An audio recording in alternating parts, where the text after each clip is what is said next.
Alam niyo po, magtataka kayo, tapos na naman ang kampanya. Totoo yun.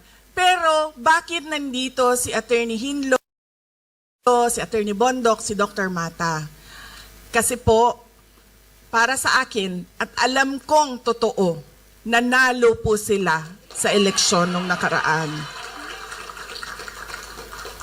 Kausap ko po IT experts na nagsasabi hindi talaga pwede na totoo yung mga numero na lumabas. Hindi po ako IT expert, kaya sinabihan ko po ang PDP. Sabi ko, kayo ang partido. Questionin nyo kung paano ginawa ang proseso ng bilangan.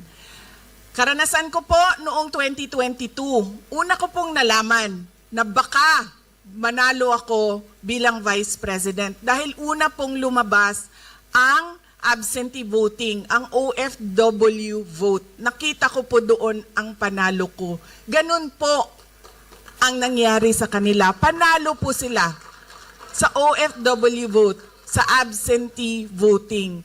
Lahat ng makadaupang kamay ko, lahat ng mayakap ko, lahat ng mahalikan ko, sinasabi ko, dalhin nyo ang kodigo, vote straight tayo, 10 ang ating senators. Kaya po, naniniwala talaga ako, sila ay ating mga senators.